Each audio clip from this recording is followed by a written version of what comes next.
नमस्कार साथियों, कैसे हैं आप लोग। आशा करता हूँ सभी सही होंगे। साथियों, आज की वीडियो में हम लोग लोक सेवा आयोग उत्तर प्रदेश का मुख्य परीक्षा जो पीसीएस की होती है, उसमें सामान्य अध्ययन पहला जो पेपर होता है उसका सिलेबस देखेंगे।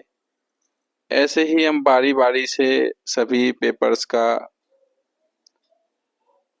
सिलेबस देखेंगे। तो चलिए शुरू करते हैं। सामान्य अध्ययन पहले पेपर का जो सिलेबस है वो क्या है। तो सामान्य अध्ययन पहला पेपर जो है उसमें जो सिलेबस है वो है, पहला पॉइंट है भारतीय संस्कृति के इतिहास में प्राचीन काल से आधुनिक काल तक के कला, रूप, साहित्य एवं वास्तुकला के महत्वपूर्ण पहलू शामिल होंगे।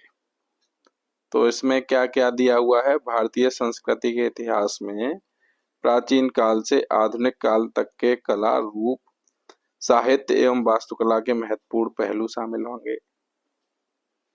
दूसरा पॉइंट है इसमें सिलेबस में, वो है आधुनिक भारतीय इतिहास। लेकिन आधुनिक भारतीय इतिहास कब से कब तक करना है हमें, 1757 ई से 1947 ई तक।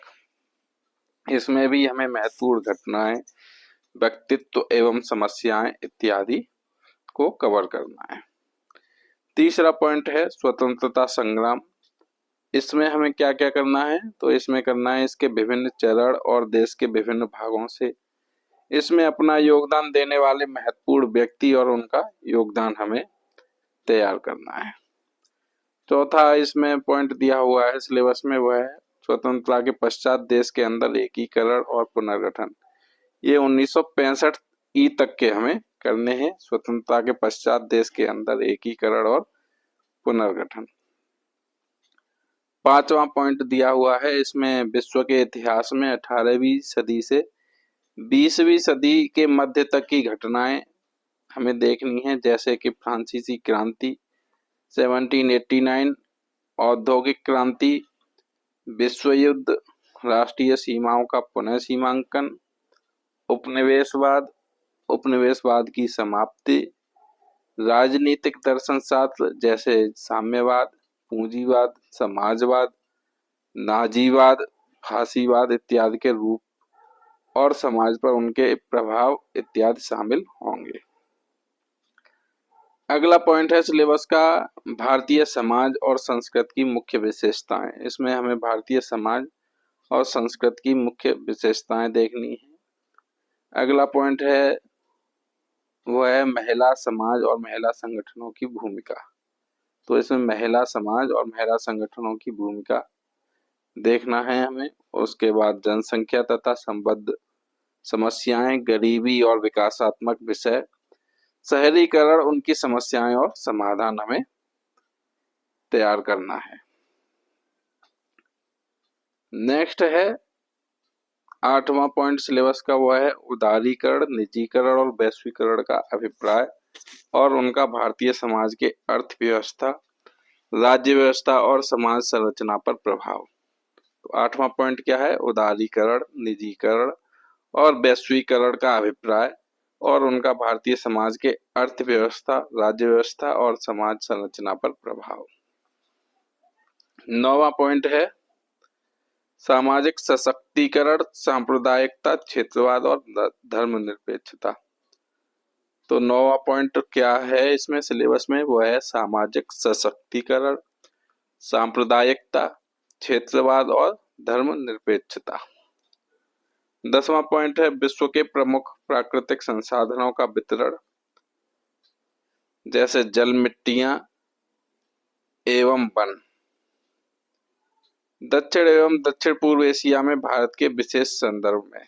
तो इसमें हमें देखना क्या है कि विश्व के प्रमुख प्राकृतिक संसाधनों का वितरण हमें देखना है, जिसमें कि जल, मिट्टियां एवं वन। लेकिन हमें खास करके दक्षिण एवं दक्षिण पूर्व एशिया में, दक्षिण एवं दक्षिण पूर्व एशिया में देखना है, भारत के विशेष संदर्भ में हमें तैयार करना है। नेक्स्ट पॉइंट है 11वां, इसमें सिलेबस दिया हुआ है भौतिक भूगोल की प्रमुख विशिष्टताएं। इसमें पॉइंट दिए हुए हैं भूकंप, सुनामी, ज्वालामुखी क्रियाएं, चक्रवात, समुद्री जल धाराएं, पवन एवं हिमसरिताएं। नेक्स्ट पॉइंट है 12वां, इसका सिलेबस है भारत के सामुद्रिक संसाधन एवं उनकी संभाव्यता। नेक्स्ट पॉइंट है 13वां, वो है मानव प्रवास। तो इसमें विश्व की शरणार्थी समस्या भारत उपमहाद्वीप के संदर्भ में। नेक्स्ट है 14वां, सीमांत तथा सीमाएं। ये बहुत अच्छे से कर लीजिए, इस पे कई बार क्वेश्चन आ भी चुका है। सीमांत तथा सीमाएं हमें देखनी है, तो भारत उपमहाद्वीप के संदर्भ में भी हमें ये तैयार करना है। नेक्स्ट है जनसंख्या एवं अधिवास। जनसंख्या एवं अधिवास में हमें प्रकार एवं प्रतिरूप देखना है, और नगरीकरण, स्मार्ट नगर एवं स्मार्ट ग्राम हमें तैयार करना है। साथियों, ये है सामान्य अध्ययन प्रथम का सिलेबस। आप चाहें तो स्क्रीनशॉट भी ले सकते हैं, लेकिन मैं चाहूंगा कि आप लोग इसको अच्छे से एक डायरी में या फिर एक अपनी कॉपी एक अच्छे से बनाई हो, जो भी आपने उस पे लिखें। डेली इस सिलेबस को देखें। सिलेबस से ही डायरेक्ट कई क्वेश्चन पूछे जाते हैं। ठीक है।